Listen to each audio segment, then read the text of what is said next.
நாடி அப்படின்னு பார்க்கும்போது இதுல நிறைய காண்டங்கள் பத்தி சொல்றாங்க. நாடு ஜோதிடத்தினுடைய முறை அப்படின்னு எடுத்துக்கிட்டா ரேகை வச்சு நம்ம எடுக்கிறது தான் நான் சொல்லுவேன். அதுல முதல்ல பொதுகாண்டங்கிறது பார்க்கணும். இந்த பொதுகாண்டங்கிறது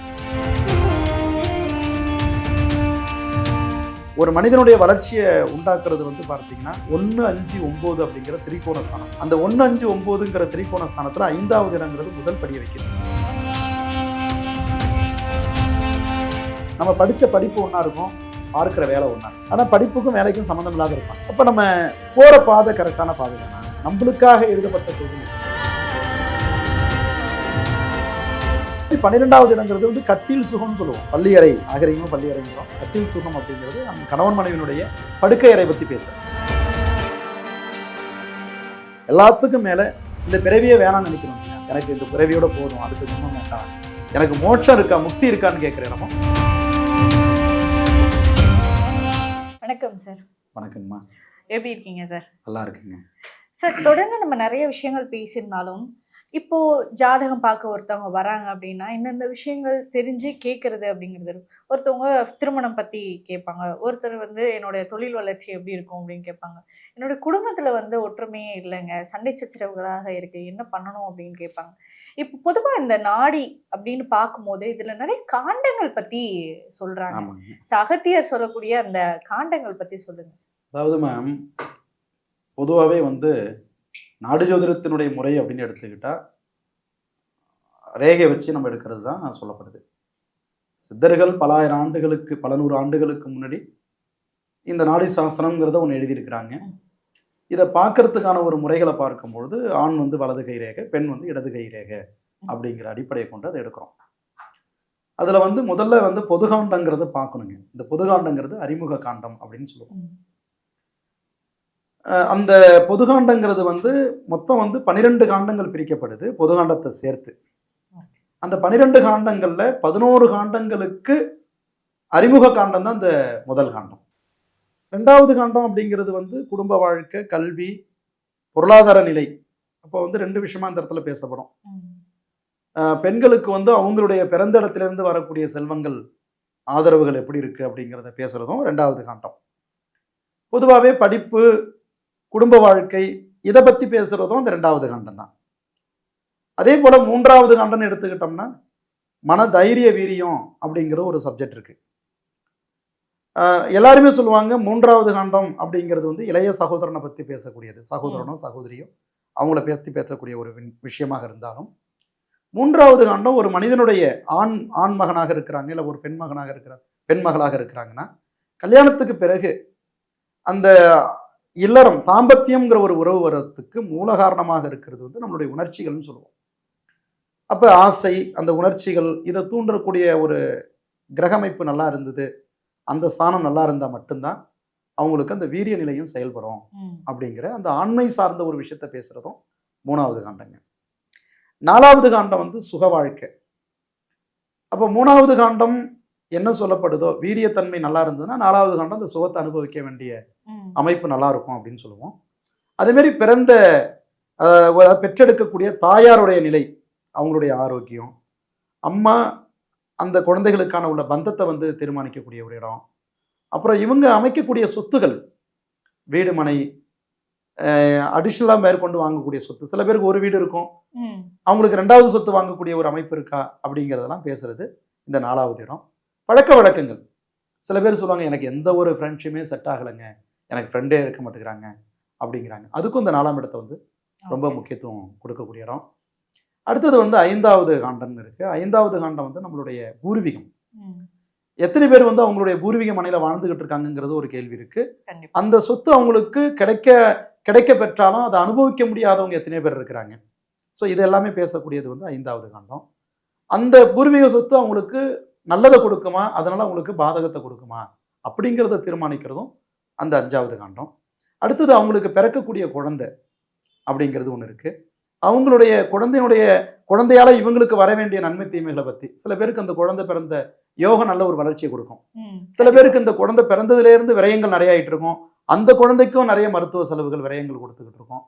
அந்த மாதிரி ஒரு விஷயத்த நம்ம பேசக்கூடியது 5வது காண்டம். குழந்தை எப்போ இருக்கும், ஏன் குழந்தை இல்லை அப்படிங்கிற ஒரு விஷயங்களையும் நம்ம அந்த 5வது காண்டத்தில் தான் பார்க்கணும். அடுத்தது எல்லாத்துக்கும் மேல குலதெய்வம். நிறைய பேர் பலதரப்பட்ட விஷயத்துல அந்த குலதெய்வத்தை பத்தி பேசினாலும், அந்த குலதெய்வம் அப்படிங்கிறது எங்களுடைய மகரிஷி சொல்லக்கூடிய விஷயம் என்னன்னு கேட்டா, நம்மளுடைய முன்னோர்கள் தான் நம்மளுடைய குலதெய்வங்கிறாங்க. கண்டிப்பா. அப்ப அது யாரு? அவங்க யாரை வழிபட்டிருப்பாங்க? அந்த முன்னோர்கள் யாரை அவங்க வழிபட்டாங்க? அப்படிங்கிற ஒரு விஷயத்த தீர்மானிக்கக்கூடிய இடத்துல வந்து இந்த 5வது காண்டம் இருக்கு. 5வது காண்டம் நிறைய சப்ஜெக்ட்டுங்க. ஓகே. சோ அதுலயும் நிறைய பிரிவு. நிறைய பிரிவுகள். அதை பத்தி நிறைய போகணும்னா நிறைய விஷயத்தை அதை பத்தி கொண்டு போகலாம். ம். ஏன்னா ஒரு மனிதனுடைய வளர்ச்சியை உண்டாக்குறது வந்து பார்த்தீங்கன்னா 1, 5, 9 அப்படிங்கிற திரிகோண ஸ்தானம். கண்டிப்பா. அந்த 1, 5, 9ங்கிற திரிகோண ஸ்தானத்துல 5வது இடங்கிறது முதல் படியை வைக்குது. ம். அப்ப அந்த பூர்வீகம், நம்மளுடைய முன்னோர்கள், நம்மளுடைய குலதெய்வம், இந்த ஸ்தானம் நல்லா இருந்தால் மட்டுமே அவங்களுக்கு அந்த யோகத்தை அனுபவிக்க வேண்டிய அமைப்பு இருக்கு அப்படிங்கிறத பேசக்கூடியது. ம். அடுத்தது வந்து நம்மளுடைய 6வது காண்டத்தை பத்தி பேசும்பொழுது 6வது காண்டம் வியாதி. ஓகே. சில பேருக்கு வந்து என்ன மருந்து சாப்பிட்றதுன்னு தெரியாத இருக்கும், என்ன வியாதின்னு கூட கண்டுபிடிக்க முடியாத இருக்கும். ம். அந்த மாதிரி வியாதியை பத்தி பேசுறது 6வது காண்டம். ஒரு சில பேர் என்னைக்கு முத அவன் படிச்சு வேலைக்கு போயிட்டு சம்பாதிக்க ஆரம்பிச்சாங்களோ அன்னையிலேருந்து இன்னைய வரைக்கும் அவங்க வாழ்க்கை வந்து ஒரு கமிட்டட் லைஃபாக இருக்கும். கண்டிப்பா. அதாவது கடன் வாங்குவாங்க, கடன் அடைப்பாங்க, இப்படியே தான் அவங்க வாழ்க்கை முறை போகுமே தவிர எப்போதான் அவங்களால வந்து அந்த வரக்கூடிய வருமானத்தை வந்து முழுசாக தக்க வச்சுக்க முடியும் அப்படிங்கிற ஒரு பாயிண்ட் இது நிறைய பேருக்கு புரியும். ஏன்னா இந்த வாழ்க்கையை பல பேர் அனுபவிச்சுக்கிட்டு இருக்காங்க. அதனால கடன் காலம் ஃபுல்லாக உழைச்சி கடன் அடைக்கிறவங்க இருக்காங்க, லோன் அடைக்கிறவங்க இருக்காங்க. ஸோ அந்த இடம்லாம் வந்து பார்த்தீங்கன்னா அது 6வது இடத்தை பற்றி பேசுவோம். அடுத்தது வந்து பார்த்தீங்கன்னா வியாதி கடனை பற்றி சொன்னோம். அடுத்தது வந்து சத்துருகளை பற்றி பேசுறது. உறவாடிக்கிட்டே இருப்பாங்க, கூட இருந்துகிட்டே இருப்பாங்க, ஆனால் அவங்கள்ட்ட இருந்து உங்களுக்கு நிறைய பாதிப்புகள் தரும். எதிர்மறையான சிந்தனைகள், அவங்களோட எதிர்மறை ஆற்றல் கூட இவங்களை வந்து பாதிக்கும், ஆனால் இவங்களுக்கு தெரியாது. அந்த மாதிரி ஒரு சூட்சமங்களெல்லாம் சொல்லக்கூடியது இந்த 6வது காண்டம். 7 எல்லாருக்கும் இன்னைக்கு தெரிஞ்ச விஷயம். 7ஆம் இடம்னாவே கலத்திர ஸ்தானம். ஆணா இருக்கட்டும் பெண்ணா இருக்கட்டும், வரக்கூடிய கணவனை வந்து கணவனோ இல்லை மனைவியோ அவங்கள வந்து நிர்ணயம் பண்ணக்கூடிய இடம் வந்து 7வது இடமா இருக்கு. எத்தனை கல்யாணம், அவங்க ஆல்ரெடி கல்யாணம் ஆனவங்களா இல்லையா, பார்ட்னர்ஷிப் பற்றி ஃபுல் விவரம், அவங்க வந்து ஆல்ரெடி லவ் ஃபெயிலியர் ஆயிருக்குமா அப்படிங்கிறதெல்லாம் ரொம்ப சூட்சமமாக அது உள்ளே போனோம்னா நிறையவே கிடைக்கும். அதை பற்றி ஏன் கல்யாணம் இன்னும் நடக்க மாட்டேங்குது அப்படிங்கிற விஷயம், எப்போ சரியான கல்யாண வாழ்க்கை, அந்த கல்யாணம் அவங்களுக்கு கூடி வர்றதுக்கு என்ன வழிமுறைகள்லாம் இருக்குது அப்படிங்கிறதெல்லாம் அதில் பற்றி பேசுவோம். 8வது கண்டம் எல்லாருக்கும் தெரிஞ்சது ஆயுள். எந்த வயசு வரைக்கும் உயிர் வாழ போகிறோங்கிறது ஆல்ரெடி எழுதியாச்சு. இந்த இடைப்பட்ட காலத்தில் நம்ம பயணங்கள் எப்படி இருக்க போகுது, ஏதாவது உயிர்கண்டம் வருமா, அப்படி வந்ததுன்னா எதனால் நம்மளுக்கு வரும், எந்த வயசில் எப்படிப்பட்ட அந்த மாதிரியான ஒரு பாதிப்புகள் தரும், அந்த நிலையிலிருந்து நம்மளை காவுந்து பண்ணி கொள்வதற்கு, நம்மளை பாதுகாத்து கொள்வதற்கான உள்ள வழிமுறைகள்லாம் எப்படி, அதுக்கான உள்ள தீர்வுகள்லாம் என்ன அப்படிங்கிறத மகரிஷி முன்கூட்டியே நம்ம அதை தெரிஞ்சு கொள்வதனால அந்த இடத்துலேருந்து நம்ம எப்படி வாழணுங்கிறத நம்மளை காப்பாற்றிக்கலாம்.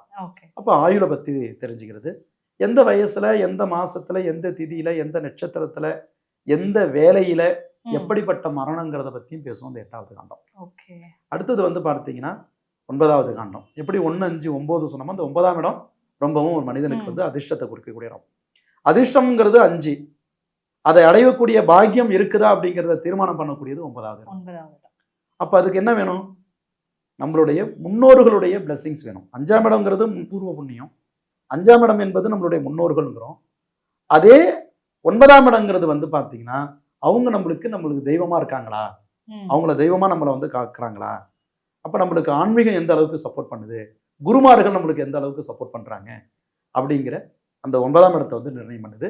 அந்த அதிர்ஷ்டம் நிறைய பேர் சொல்லுவாங்கல்ல, எல்லாம் வந்ததுங்க எனக்கு, அந்த ஒரு ஜஸ்ட் ஒரு செகண்ட்ல எனக்கு அது வந்து போயிடுச்சு அப்படிங்கிறோம். அந்த ஜஸ்ட் அந்த ஒரு நிமிஷம் போகிறதுக்கான காரணம் என்ன, அந்த அதிர்ஷ்டத்தை பாக்கியமாக அனுபவிக்கிறதுக்கான வழிமுறை என்னங்கிறது அமைச்சு கொடுக்கறது 9வது காண்டம். இது ரொம்ப முக்கியமான சப்ஜெக்ட்டுங்க. 9 வந்து இறைஞானம் ஆன்மீகங்கிறத தாண்டி பாக்கியம். கண்டிப்பாக பாக்கியம் தானே ஒரு மனிதனை வந்து அடுத்த லெவலுக்கு கொண்டு போகுது அப்படிங்கிறது 9வது காண்டம். 10வது காண்டம் உங்களுக்கு எல்லாருக்குமே தெரியும். இந்த வயசுல எப்படிப்பட்ட தொழில், முதல்ல நம்ம படித்த படிப்பு ஒன்றா இருக்கும், பார்க்குற வேலை ஒன்றா இருக்கும். கண்டிப்பாக. ஆனால் படிப்புக்கும் வேலைக்கும் சம்மந்தம் இல்லாத இருப்பாங்க.